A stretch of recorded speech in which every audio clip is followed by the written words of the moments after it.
Coast decides to go with, and the Ziggs is somewhat assassinatable. So this is the first time we are seeing that Ziggs this weekend, but we have seen a whole bunch of Ziggs over in Europe. Shifter Ziggs is fantastic. It's a ban in some regions. And the Orianna. So, dare say it, a safe, old school standard pick. Orianna tends to be the mid lane champion that mid laners fall back to when either everything else is banned or they don't know what to play. Yeah, it's the original Lulu in the mid lane, if that makes sense. Where it's the supportive mid laner who can kind of do a little bit of everything. But especially with the dive composition that Dignitas is building towards, it's a bit more support for that dive. Or protection for I'mACutiePie. It's a little bit of a dive.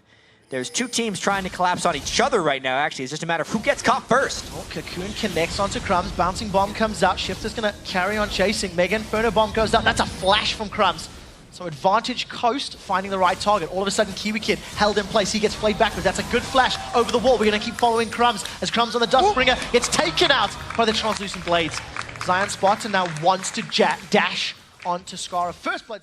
They're just killing a lot of each other. It's not one of those games where you get one kill and everyone disengages. These are really brawly teams, especially from Dignitas' side. So Daydreaming does manage to get these. They get Paranoia now from Crumbs onto Wisfusion. Shockwave has already been flashed away. The fear holds Wisfusion in place, and the Whirling Death does not secure the last hit. KiwiKid eats yet another death sentence. Scara in the background takes a Duskbringer to the face. They trade 1-for-1. It's QtiePie that gets the kill onto Daydreaming. We'll have to double check the gold. It's not over yet. That's a kickback onto Zion Spartan from the Dragon's Rage. He's trying to find somebody to catch.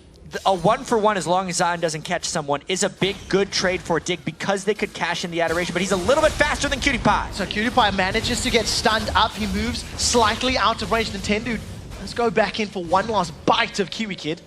But Kiwi gets... That worked. And this is the story of Game 1, personified in Game 2. This time, though, KiwiKid gets caught. KiwiKid loves those death sentences. I think that's 4 in a row now over the last 2 minutes. It cost him his life. Pretty good towards this top half of the map. There's a lot of Dignitas towards the bottom. Dangerous. Zion Spartan has caught out QtiePie. QtiePie goes all the way back to pick up that spinning X. Now, teleport from Cruiser. Is it going to be enough to help out? That's Daydreaming. He's once again caught KiwiKid. KiwiKid with a solar flare. Going to get away from that one, but KiwiKid caught out. Daydreaming really has KiwiKid's number. Dig really out of sorts. They're trying to match the Aurelia split push with a Draven, which at this point in the game doesn't work. Zion Spartan has too much damage with that Trinity Force. Then during a rotation, they catch someone, and they catch Cruiser. Another great hook. That's a 3-man shockwave from Scara, though. That could dictate the tempo of the fight. Paranoia has thrown down from Krabs. He decides not. Coast lose these types of leads again and again. Nocturne ult mid lane. Well, we'll see. Can they catch out Daydreaming? He's been locked in place. Does finally go down. Shockwave holds down Nintendo in place, so they've traded 1-for-1. Jungler for support, and that was good damage from Shifter to secure him. Now Cruiser has dashed back in. Look for Nintendo to land. Does manage to move forward. That's an aggressive move by KiwiKid. He's flashed forward. Nintendo sidesteps the Sonic Wave as Shifter manages to flash himself aside. Scar is going down. Zion Spartan is untouched. Someone uses that ultimate. There's a few more kills on the side of Coast. They've got a very small window where Scara is down to directly affect the outcome of the fight. Yes and no. I mean, he's not in team fights. Draven has to be in team fights. Big initiation. Oh, Nintendo's been caught out. Whirling Death flies across. That is a lot of damage from Dignitas. In the background, KiwiKid is trying to get away. Doesn't manage to make it, though. Scara eats a full culling. Manages to get a 3-man shockwave, but it is too little. It is too late. There is no death cap on Scara. Wizard Hat hasn't got the damage. That's a very aggressive move from Zion Spartan trying to find QtiePie. But QtiePie is going to at least make it out, and Coast grab themselves an inhibitor. Just another fight coming in for Coast's favor. That one wasn't even that close. They tried to close in on a Shifter, but they were just out of sorts. I'mACutiePie wasn't in auto attack range at the start of that fight. He just threw in his Whirling Death. And if you're going to put all your free lane farm onto your AD carry, you have to fight with him. QtiePie's got to be with his team. Here's the replay. Yeah, at this point, it was a decent initiation. They got a lot of damage on the stretch, but look at the minimap. Orianna and Draven, way out of place. They went early because they saw Aurelia was out of place, but their own team was out of place. Well, Dignitas are out of place right now, 2v1, and they still can't control Zion Spartan. Randian's only completed with that Trinity Force. KiwiKid's hanging out around the Baron pit. Baron has been secured, uncontested. Dignitas didn't get an invite. They arrived late to the party anyway. Coast, now you feel, are in complete control. With Baron, with super minions, with a 7,000 gold lead. surely it's just a matter of time before they get onto the next inhibitor turrets. This honestly feels like a completely different Coast team from games 1 and 2. As has happened all split long. It has happened. They've been pretty inconsistent. They've been on some pretty big win streaks. Then they go on giant loss streaks.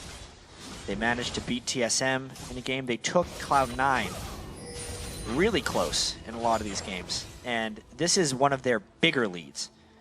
You've seen them squander some moderate leads in the past, but with Baron buff up 6,000, and most importantly, up 4 turrets and an inhibitor with a Death Cap, Void Staff, Athene's, Ziggs on your best player, they're sitting pretty.